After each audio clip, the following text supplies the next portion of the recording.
22 వచ్చింది. విమర్శ దినమందు గతి కంటే మూడు సీదోను పట్టణాల వారి గతి వారు అంటే మనకంటే తూరు సీదోను లేకపోతే సుధోమ గుమార మనకంటే ఆడి మంచోడేమో అని దేవుడు అనుకున్నాడు. అప్పుడు దేవుడు వాటన్నింటినీ నాశనం చేశాడు కదా. నోవహు కాలంలో నాశనం చేశాడు, సొదొమ గుమొర్రాను నాశనం చేశాడు. ఇంకా అనేక పట్టణాలు దేవుడికి వ్యతిరేకంగా ఉన్నప్పుడు ఆయన నాశనం చేశాడు. కానీ ఇప్పుడు యేసు ప్రభు ఉన్నటువంటి పట్టణాల్లో ఆయన తిరిగి సంచారం చేసి సువార్త ప్రకటించిన వారు మారు మనసు పొందలేదు అని అంటే ఆలయమేమో అని ప్రభు వారు అంటున్నారు. ప్రియమైన దేవుని బిడ్డలారా, ఈ దినాన్ని మనం ఎలా ఉన్నాము? మనకి అందించబడినటువంటి మనకున్న సౌకర్యాలు సువార్త అప్పుడు కారణం ప్రాణయేసుడు వాడు ఇవన్నీ ఉన్నాయి. కానీ అప్పుడు 4 గంటలకే ఇక్కడ నుంచి ఊరికొచ్చేవారు నడిచింది. ఏమనిపించింది? ఇప్పుడు అన్ని సౌకర్యాలు ఉన్నాయి, వెళ్ళలేకపోతున్నాము. కానీ ఇక్కడ నుంచి సంతకం ఉండేసి అప్పుడు ఆ రోజుల్లో ఆ నడిచిన పట్టులో ఎంతో ఆనందం ఉంది. కానీ నాలో సువార్త ఎన్నో రకరకాలుగా అందించబడుతుంది. కానీ మనము మారు మనసులో ఉన్నవాళ్ళుగా ఉన్నాము కనుక 23 కపెర్నహూమ ఆకాశమునకు లేచుకొనిపోయినవా, పాతాళంలో దిగిపోయేదవు. విషయం దేవుని పిల్లలారా, మన పరిస్థితి కూడా అలాగే ఉన్నది. ఈ లోకంలో మనం హెచ్చింపబడుతున్నామేమో, కానీ మనం పాతాళం మట్టుకు దిగిపోతామని దేవుడి వాక్యం సెలవిస్తా ఉంది. చదువు. నీలో చేయబడిన అద్భుతం సొదొమలో చేయబడిన అది నేటి వరకు నిలిచి ఉండును. సొదొమలో ఇప్పుడు సౌకర్యం లేవు. ఒకసారి దేవతలు వచ్చారు, ఒకసారి వాళ్ళు పార్టీలను చూశారు. వెంటనే దేవుడు అక్కడ శిక్షను ఇచ్చేశాడు.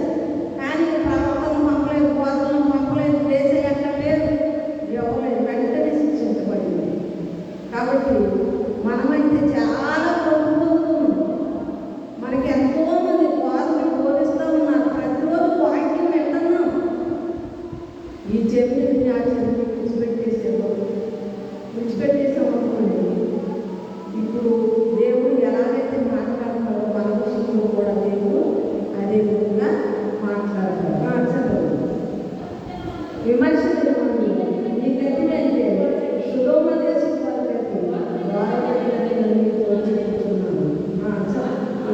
ఆ సమయమున యేసు చెప్పినది ఏమంటే, తండ్రి ఆకాశమునకు భూమికి ప్రభువా, నీవు జ్ఞానులకు వివేకులకు ఈ సంగతులను చేసి పసిపాలులకు బయలుపరిచినామని నేను స్తుతించుతున్నాను. ఏంటంటే మనకి ఎన్ని సంవత్సరాలు గతించిపోయినా మనం వినకపోతే దేవుడు ఏమన్నా పసిపాలు బయలుపరుచుతున్నాడు. చూసారమ్మా, మనకి ఎంత రూపాయలైన పరిస్థితి. మనము వినకపోతేనంటే మనకి ఎంత వయసు వచ్చినా జ్ఞానులకు వినకపోతే అజ్ఞానులైన వారిని పసివారు దేవుడు బయలుపరుస్తారు. అంటే చాలామంది మరి బాలుగా ఉన్నప్పుడే దేవుడు మాట్లాడుతున్న వాళ్ళు ఉంది.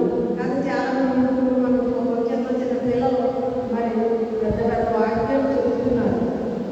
ఎందుకంటే ఇక్కడ అన్నాడు, ఆకాశములకు భూమికి ప్రభువా, నీవు జ్ఞానులకు వివేకులకు ఈ సంగతులను బయలు చేసి పసిబాలులకు బయలుపరిచినామని నేను స్తుతించుచున్నాను అంటున్నాడు దేవుడు.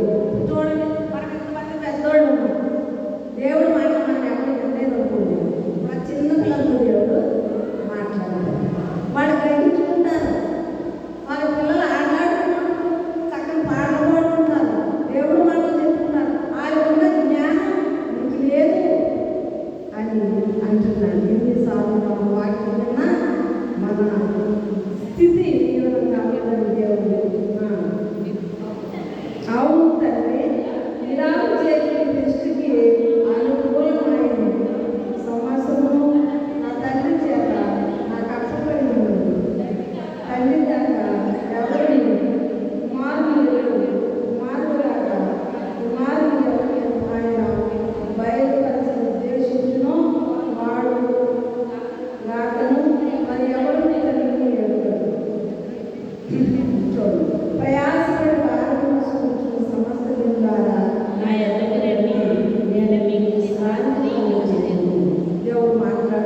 దేవునిలో తగ్గింపు స్వభావం కలిగి వారు